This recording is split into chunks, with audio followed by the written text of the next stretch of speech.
Welcome, this is Najma Minhas with Global Village Space. I'm joined today with Pakistan's Information Minister, Mr. Shibli Faraz. Hola, ¿cómo está, señor Shibli? Muy bien, muchas gracias. Thank you so much, Shibli Saab, for joining me today and giving me this time. I know you must be extremely busy with what's going on in the country. I'd like to start off by saying that most of the world no longer has a Minister of Information. We still do in Pakistan and, a couple of countries like India and Bangladesh. What is your role? You see, the basic role of an information minister or information ministry is to reach to the public and highlight, project the policies of the government, the government's narrative, and also to kind of be a facilitator for the journalistic community, be it electronic media, be it social media, be it print media. So our role is mostly restricted to that. So you've been in the job now almost 8 months. What are the key challenges that you've faced? Well, one of the biggest challenges is that number one, that it's a very, very taxing job. It's a 24-hour job, and that's one aspect of it, because so many things are happening both at the government level, at the opposition level, and internationally. So that is one aspect. Secondly, what I think is that what I found that without having an information or the media background, I came to know that our ministry was running on a very old model, that is to say in the times when there were just two, three channels, or maybe one channel, PTV, and there were fewer newspapers, and there was no social media. So, and the electronic media was not as fast moving as it is now. Right. So obviously the information ministry has not kept pace with the changing times. And this is what my biggest challenge is, to kind of bring the information ministry in line with the current requirements of the changing times, and make it more central in the sense that, we need a pool to pool our information grid, and we have to then disseminate all the relevant information which at a given time, and we have to make an organized effort regarding all the issues that the people are facing, or what the media is trying to project, or what the government is trying to do. So at the same time, on the technological level, that Radio Pakistan and PTV are two arms of information ministry. But unfortunately, they are also, technologically, they are way behind. Right. They're still running on analog system, and we want to move on to the digital system. That is underway. Our both PTV as well as Radio Pakistan are overstaffed, unfortunately, the previous government. Okay, so I want to go into the reform of the PTV, but Yeah. if we just take the private channels that you've just mentioned, that the last 20 years we've seen this flourishing of the private channels. We've got 33 news channels, we've got almost close to 100 entertainment channels. How has that directly impacted your role and the challenges that you've faced in getting your information? You've mentioned getting the government's narrative out there. How have you been able to manage that? Yeah, it has been a difficult task, but somehow, as the private media also thrives on the information that is disseminated by the government, right? One is information that is given by the opposition or other sources, and the other is what the government disseminates, because it enjoys authenticity, it enjoys the originality of the news. So we have tried to keep pace with the dissemination of information, but however, I think that the major two areas of improvement are, or that we are working on, is the radio side, which is totally highly underrated and is underutilized. And radio, I think, is one of the most So what kind of reforms are you bringing? Well, then? the first thing that we are doing is that we are trying to sort out our HR issues, because we have overstaffing. Previous government has inducted so many people, they were on contracts, not much was happening. The Do you have any equipment is numbers? outdated. What kind of numbers are we talking Well, about we are when we say talking about overstaffing? almost 4,000 to 5,000 people, you see. And, then we have a huge pension issues, because they have to be paid.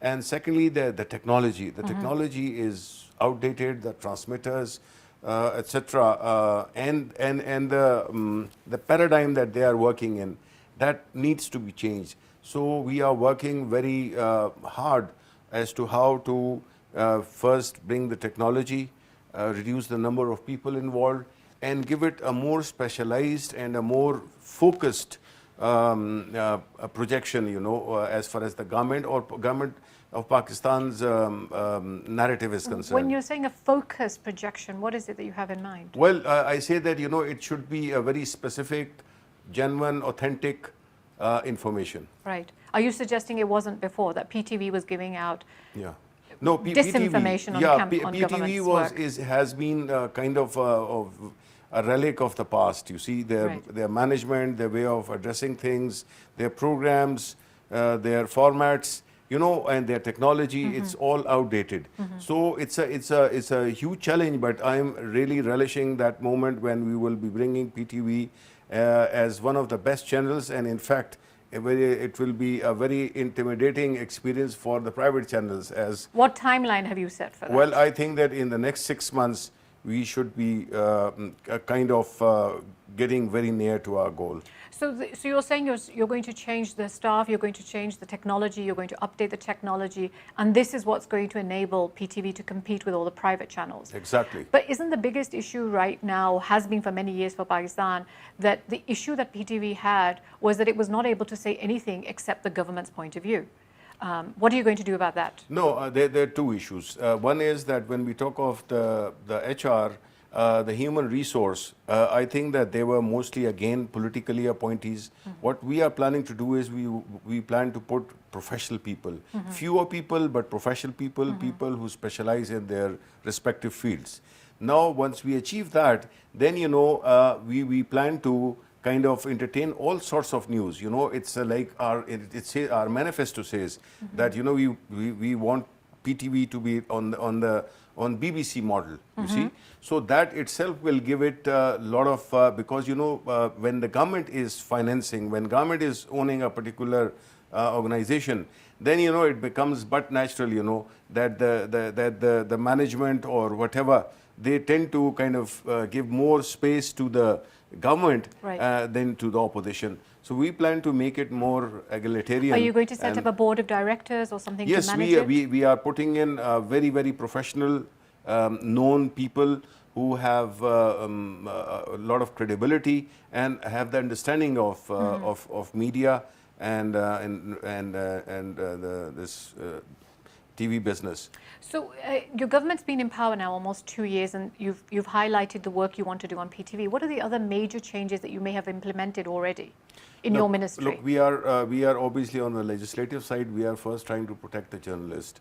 We are introducing a bill where it will give a protection to the journalists, and it will also cover their welfare, you see, because journalism is a very, very challenging task in any country, but more so in Pakistan, because it's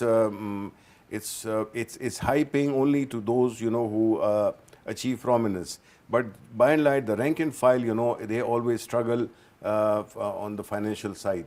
So we plan to create through legislation a system where, there is a welfare and surety, the insurance, their health, their security, personal security, etc., etc.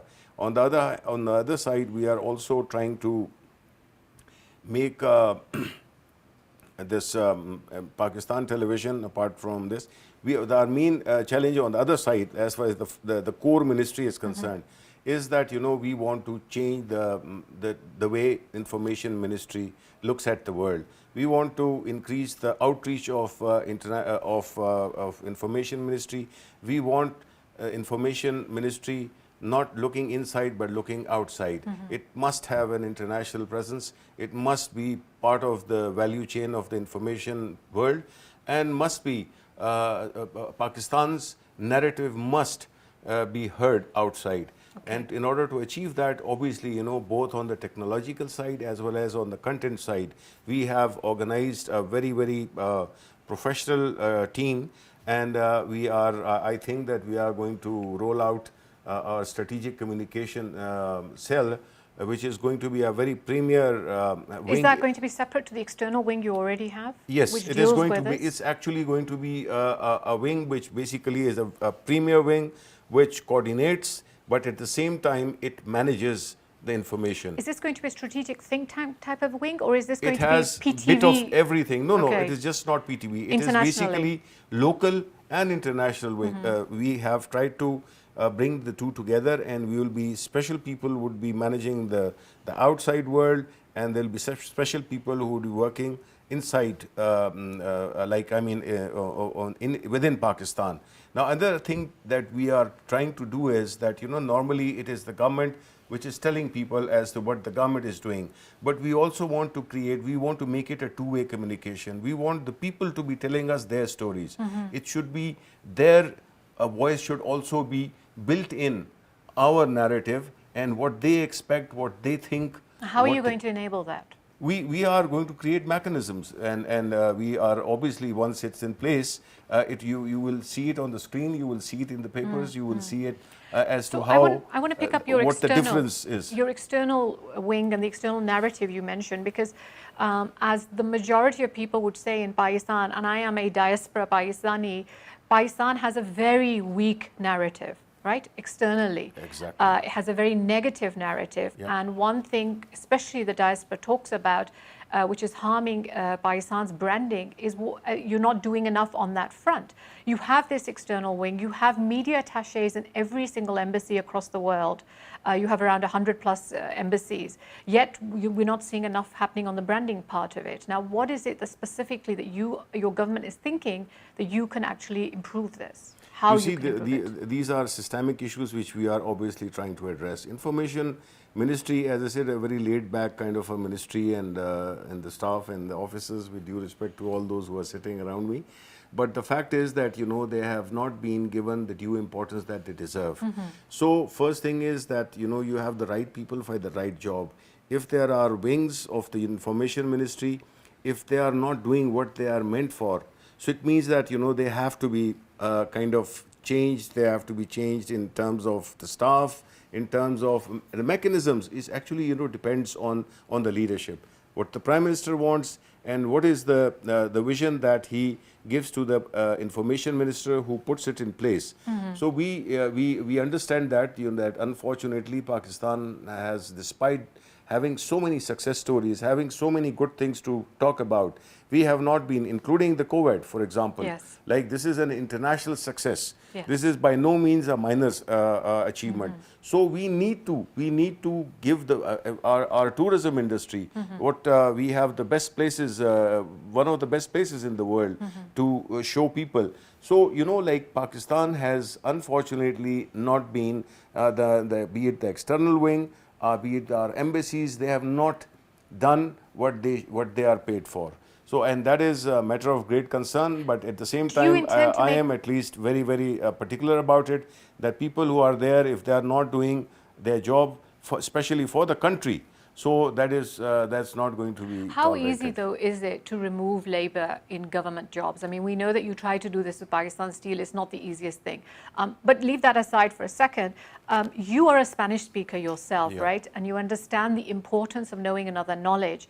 The vast majority of your people who go on media attaches to explain Pakistan to their local countries, whether it's in any of the Arabic countries, whether it's in China, a huge important country for us now, whether it's in Spain or any of the Spanish-speaking countries, don't speak the local language. How will you ensure that these people will speak the local language now when they go out? You see, we have if I speak Spanish, is thanks to my organization, the bank that I used to work for. I was sent to a very young age, 24 years old I was, and I was sent to Spain. And that's where I learned the language. And then I became an asset when as far as the human resource in Spanish-speaking countries was concerned. So this is what we plan to do, that all officers, especially on the important areas, the nodes, important nodes, we have to send people who are right for that particular culture. This also matters. It's very important that people who go there are flexible and, can easily adapt to the local environment. And at the same time, they have to speak the language. For which we have started training courses in different languages. Some of our officers are already doing that. French, Chinese, Spanish, Arabic, and Persian. Is this a specific policy your government has introduced, or has this actually always been in place? No, it has not been in place. Had it Okay. been in place, then we would not be having a situation that you just described. Okay. Okay. So you mentioned the financial constraints and how you're going to help journalists with their living and so on. One big issue that's happening right now in Pakistani media is the fact that their revenue model is commercial advertisement based. And the government traditionally played a large part in that. Now, PTI, I know you stated from the outset that you were going to reduce your government ads because you didn't consider them value for money. But that has hit the channels hard. Journalists have been laid off. Salaries have been cut. Now, what is the model then you're thinking of for this industry? Look, as you rightly said, that when a media is supported by the government, then obviously it can't afford to remain unbiased, or they are going to use different tactics to extract more advertisements from the government. So I think that in the changing times, I think that the media houses also have realized that they cannot be their they cannot be solely dependent on the official media, and especially when you are kind of your resources are limited, the government's resources. So obviously, we cannot please everybody, and so that's why we have to come up with new thinking, whereby we develop, and the media houses, they develop some I remember in 2005 models. there was talk of a direct-to-home DTH model.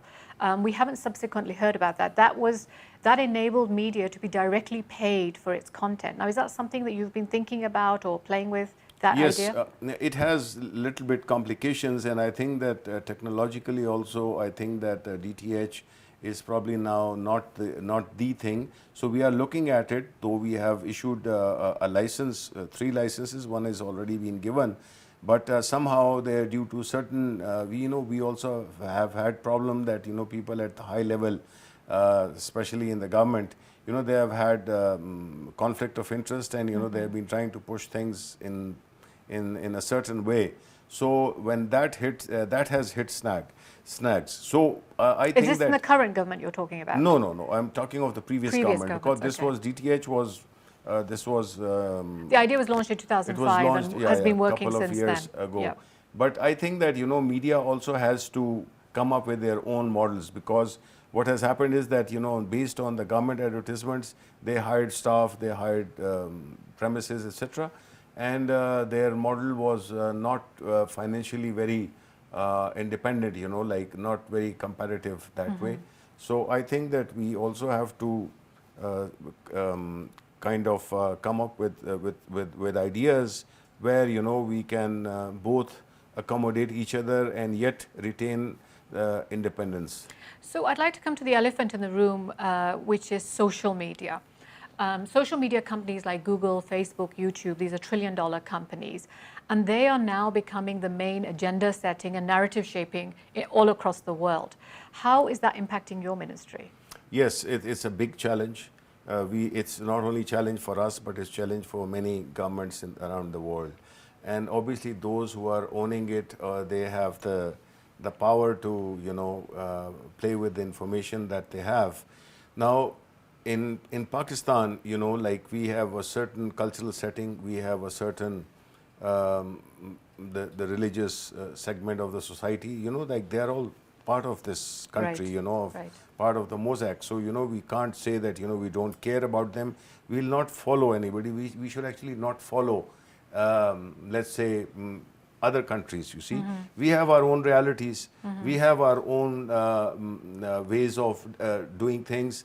So if... No, but the other reality is that you can't become a banning culture, right? For 4 years, YouTube was banned in this country between 2012 to 2016. During those 4 years, thousands of jobs potentially that could have been created, technical knowledge that could have been created, creativity that was enabled, was all dissipated. Whereas India went far ahead of Pakistan. I mean, this is a reality that we have to take account of as well. I agree with you, but at the same time, look, We have to. You should have a vision for this. I mean, what is your vision? Yeah, we have a vision for it. You know, our vision cannot be that we have to take account of people who look, are upset with what is the content. No. You have to present something. You're talking to a person, you know, who has been in many countries. I have Right. worked, I have lived there. I have Right. not stayed there, I have lived there, you know, and I have experienced different cultures. So given your exposure, you should bring a vision. What is your vision No, my that's vision, different? my vision remains, that is that of a prime minister. Our prime minister, who also has had international exposure, he was Exactly. an international celebrity. And you know, we think, and I firmly believe in the fact that it's always good to be progressive, it's always good to be forward looking, but at the same time, you know, our biggest strength is our culture, our traditions. Now we cannot sacrifice that. We have a certain way of life, we have a certain family system. So you know, the content is very important. Like, you know, if you, like we have seen why YouTube was banned, it was because it directly hit a very important segment of our Pakistani population.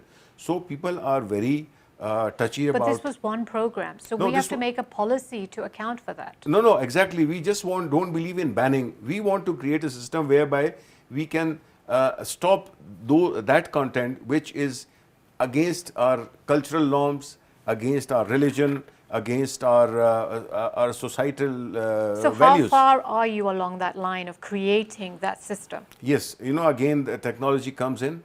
We are in touch with PEMBRA, which is the regulator.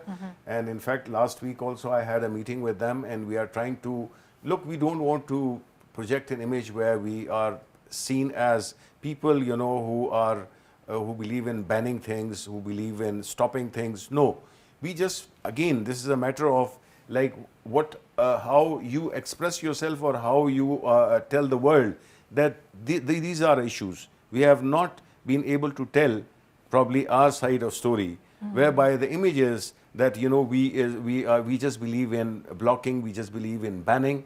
Actually, it's not that. We have done something to stop something, but we have not been able to create ways as to how we retain their presence. At the same time, how can we not allow a particular content to affect our social fabric? So basically, this is the challenge that we are working on, and I think that very, very soon, in another 6 months or so, we will be having a very clear policy as to how to let. In fact, we would like all these names that you have taken to be part of Pakistan, but we don't want to pay any price for that.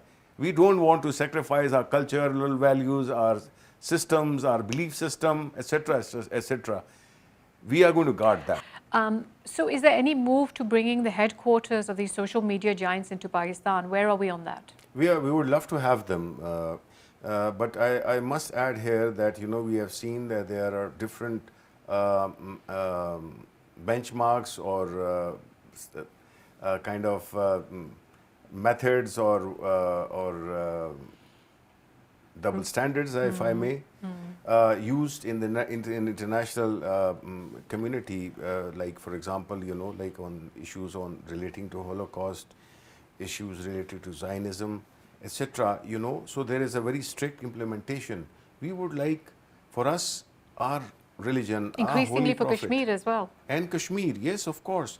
So, you know, we want that, you know, we should respect everybody. Our point of view is that, you know, like we would not offend any others. You see, be it the Jews, they are part of, you know, even our religion recognizes them. Even I think that the marriage is allowed to a Jewish Ahle Kitab, what we call.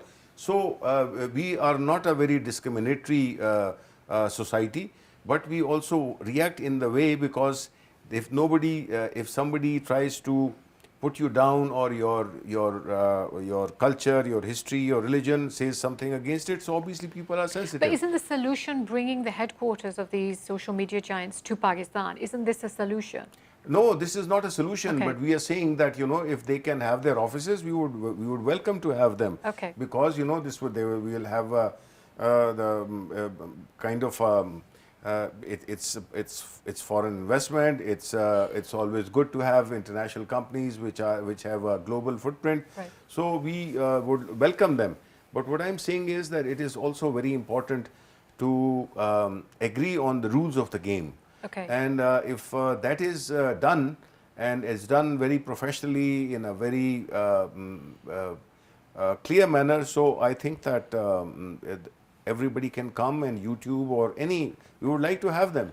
But this is, another thing is that we also must realize that though it has become almost like a cliche in the recent few weeks, that we are undergoing the hybrid warfare, 5th generation, right? Now, it's a kind of, unfortunately, this is what is happening, because the objective is that, to create panic or despondency in the society, and then subsequently, and it has no boundaries, you see. So we are very concerned about that also, because we see what is going on in our country at the moment, and we also see that maybe a couple of countries are, there are some countries who don't want to see Pakistan as a stable country, or economically stable, politically stable.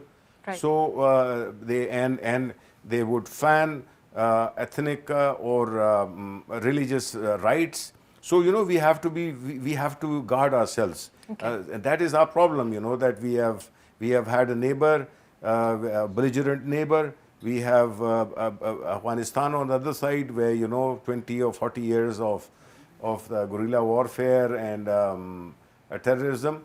So our setting is not normal. It's not like any country in South America or any country in Europe. We have a very unique geography, Right. and we have our unique problems.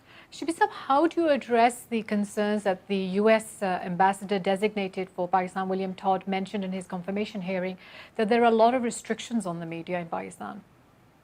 Well, I think that this is probably lack of understanding, but I think that in Pakistan, the media is very independent.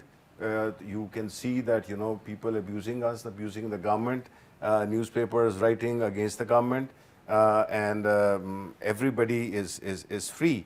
But at the same time, there can be some few cases, where there has been some issue. But generally, by and large, I think that Pakistani journalists are pretty protected, and there is no censorship as such, like there used to be in times of Ziaul Haq. But we have come a long way, and these days, having so many multiple platforms of information and options available to journalists, that it is almost impossible to kind of regulate or to control the content of their writings or what they say. So I think that this is an exaggerated point of view, and when he comes here, he is going to learn himself also, and we are also going to explain as to what the facts are. So on a personal note, I'd like to ask you that you are the son of Ahmed Faraz, a renowned poet, intellectual, who believes in the freedom of expression. You became the regulator of information. So how does this journey happen? No, I became the facilitator of the information rather than regulator, because the regulator is PEMRA, as I said. Okay. So, obviously it is a job. My father was an independent person. I come under a certain discipline of a party discipline, and being a minister, I have this responsibility not to, obviously guarding my own thinking, but at the same time I have to work for the country, and that at times can be selective in terms of facilitation of information. Shibli Sahab, thank you so much for your time.